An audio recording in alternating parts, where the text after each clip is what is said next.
Olá amigos, olá irmãos, tudo bem com vocês? Sejam todos muito bem-vindos a mais um momento de esperança. Hoje vamos refletir sobre o segundo conceito de santidade que a Bíblia nos apresenta. Meus amigos, de acordo com a palavra de Deus, tudo que é separado para Deus se torna santo. Conforme já vimos em estudos anteriores, Deus tem nesse mundo um povo santo. Mas a pergunta que muitas pessoas ainda fazem é a seguinte: como Deus pode ter um povo santo se todos nós somos pecadores? O que é que faz o povo de Deus ser santo nesse mundo, então? A resposta para estas perguntas estão no Salmo 50, e no versículo 5, onde está escrito o seguinte: ajuntai-me os meus santos, aqueles que fizeram comigo uma aliança com sacrifício. E numa outra tradução, eu quero ler para você, diz assim, verso 5, capítulo 50 de Salmos: congregai os meus santos, os que comigo fizeram aliança por meio de sacrifícios. Notem que o texto é bem claro em dizer que o povo santo que Deus tem nesse mundo são as pessoas que fizeram com Ele uma aliança com sacrifícios. E esta aliança com sacrifício significa aceitar a proposta de Deus, aceitar os conselhos de Deus, se sujeitar, obedecer a Deus, fazer uma aliança com Deus, com sacrifícios, é ir em nome de Jesus, em nome do sacrifício que Jesus fez na cruz do Calvário para salvar o pecador. Quando nós nos dirigimos a Deus em nome de Jesus, em nome do sacrifício que Ele fez por nós, quando entregamos a nossa vida a Deus, nós somos aceitos como filhos queridos e Deus nos trata como um povo santo. Agora notem um detalhe muito importante. Quando o pecador aceita Jesus como seu Salvador pessoal, ele recebe no seu coração o Espírito Santo. E é por causa do Espírito Santo no seu coração que ele é considerado santo perante os olhos de Deus. A pessoa que é salva em Jesus e faz aliança com Deus, entrega a vida a Deus e vive para Deus, essa pessoa é considerada como uma propriedade exclusiva de Deus, um povo exclusivo de Deus. E você pode conferir essa expressão, o povo de Deus, ali na carta de 1 Pedro, no capítulo 2 e no versículo 9. Agora, meus amigos, a Bíblia nos diz que o ímpio não faz parte do povo de Deus. Por que o ímpio não pode fazer parte do povo de Deus? Você sabe o que é um ímpio, não sabe? O ímpio é a pessoa que não se sujeita à vontade de Deus, que não aceita a Deus. O ímpio é aquela pessoa que quer seguir o seu coração, independente da palavra de Deus, independente de Jesus, independente de Deus. Esse é chamado de ímpio. Ele não se arrepende, ele não confessa os pecados, ele acha que não precisa de um Salvador. Esse é o ímpio. Agora, por que essa pessoa não faz parte do povo de Deus? Sim, porque como nós vimos, é necessário fazer uma aliança com sacrifícios com Deus para participar do povo de Deus aqui nessa terra. Ou seja, é o povo que Jesus virá buscar e levar para morar no céu. No Salmo 50, nos versos 22 e 23, Deus faz uma advertência ao ímpio. Que advertência é essa que Deus faz? A advertência que Deus faz é a seguinte: Deus diz para o ímpio que não basta apenas chamar o nome de Deus, que torna uma pessoa santa. Não. O fato de falar o nome de Deus não significa que a pessoa está salva e que ela faz parte do povo de Deus. Jesus mesmo disse que nem todo que diz Senhor, Senhor entrará no reino do céu. Então Deus chama a atenção do ímpio, Deus quer salvar o ímpio. É necessário que o ímpio se arrependa dos seus pecados e entre nessa aliança de sacrifício com Deus, que nada mais é do que aceitar a Jesus como seu Salvador e se submeter à vontade de Deus, ou seja, viver para fazer a vontade de Deus. E assim a vontade de Deus se cumpre na vida do seu povo aqui na terra. Muitas pessoas imaginam que pelo fato de alguém ser chamado de santo, essa pessoa deve ser adorada. Esse alguém deve ser adorado. Não, nada disso. Nem pensar uma coisa dessa. A Bíblia nos mostra que um dia, Cornélio, um centurião romano, ele procurou Pedro. Aliás, ele mandou chamar Simão Pedro para ir até a casa dele. E a Bíblia nos diz que quando Simão Pedro chegou na casa de Cornélio, Cornélio quis adorar a Pedro, porque Pedro era um homem de Deus, um homem santo, e ele achava que devia adorar a Pedro. E o que foi que Pedro respondeu para ele? Essa resposta está no livro de Atos, no capítulo 10, versículo 25 e 26. Notem o que Pedro disse a Cornélio. E aconteceu que, entrando Pedro, saiu Cornélio a recebê-lo, e prostrando-se aos seus pés, o adorou.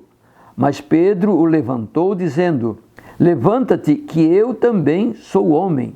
E quando Pedro disse a Cornélio que ele também era homem, Pedro estava dizendo que Pedro também era um pecador, assim como Cornélio. Por isso Pedro recusou ser adorado. Quem deve ser adorado é somente Deus, somente Jesus.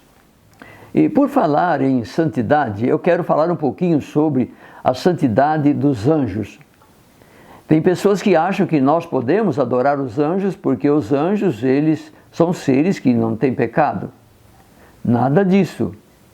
Não podemos adorar um anjo pelo fato dele não ter pecado, porque um anjo é uma criatura de Deus também. Nós temos um caso muito interessante sobre este aspecto, ali no livro do Apocalipse, quando João estava exilado na ilha de Pátimos. João recebeu a visita de um anjo do céu.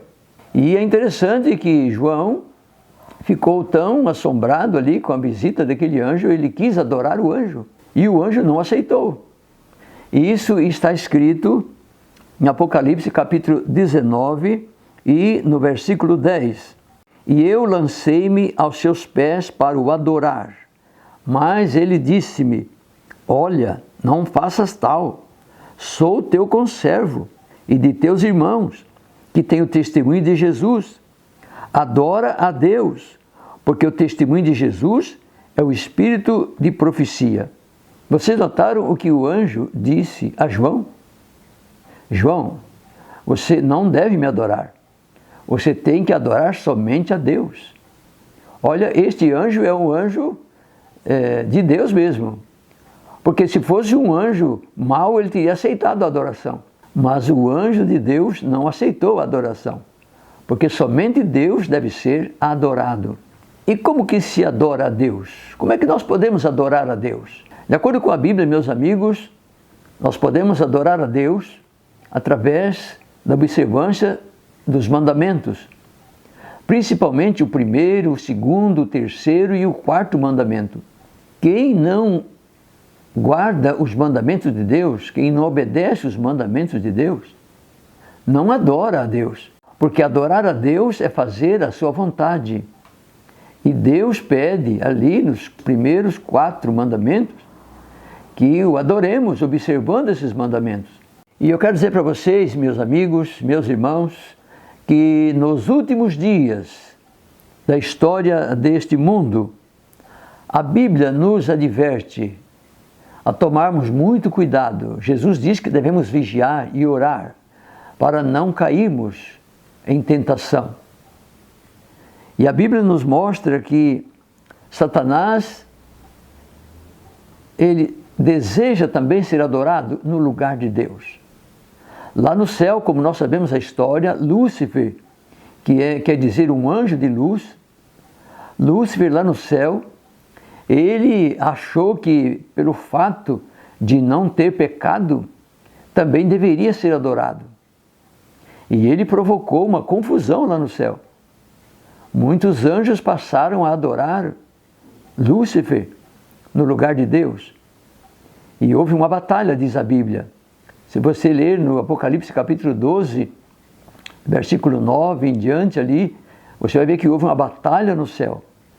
E Satanás foi expulso, porque ele queria ocupar o lugar de Deus. E ele disse para Deus que ele iria estabelecer o seu trono. E de fato, meus amigos e meus irmãos, Satanás estabeleceu neste mundo o seu trono.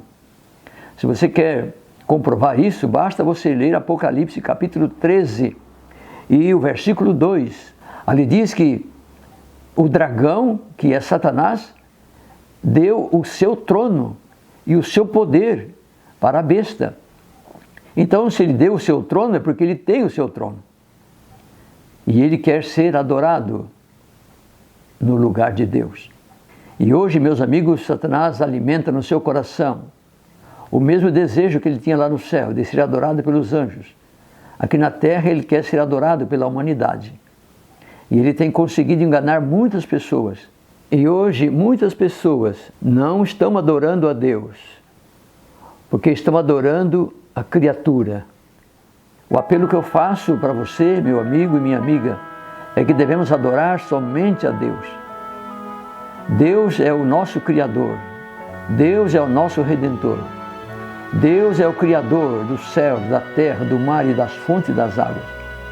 E conforme diz o Apocalipse capítulo 14, verso 7, nós temos que adorar somente a Deus. E agora eu convido você para nós orarmos. E nesta oração vamos adorar a Deus também, falando com Ele. Onde você está aí, feche os olhos e vamos orar a Deus. Amado Deus, querido Pai que está nos céus, obrigado, Senhor, pela nossa vida. Muito obrigado pelo privilégio que nós temos de estudar livremente a Tua Palavra, onde o Senhor se revela a nós como nosso Deus Criador, nosso Deus Redentor. E na Tua Palavra também, Senhor, o Senhor apresenta o plano da salvação. É na Tua Palavra que nós sabemos que somos pecadores, que Jesus morreu para nos perdoar, para nos salvar. E o Senhor agora chama todos, toda a humanidade, para se voltar em busca do perdão da salvação e Te adorar como o único Deus verdadeiro. Querido Pai, toma a nossa vida em Tuas mãos. Nos ajude a caminhar sempre ao Teu lado. Querido Deus, perdoa nossos pecados, nossas faltas. Purifica o nosso coração de todo pecado. Coloca nele o Teu Espírito, para que possamos sempre fazer a Tua vontade. Abençoa os nossos irmãos, nossos amigos. Tu sabes que nós temos dificuldade e lutas nessa terra para fazer a Tua vontade, para Te adorar. Por favor, dá-nos poder, dá-nos, Senhor, forças para permanecermos ao Teu lado, hoje e sempre, até que Jesus venha nos buscar. Nós pedimos essas bênçãos e oramos no nome do Senhor Jesus. Amém.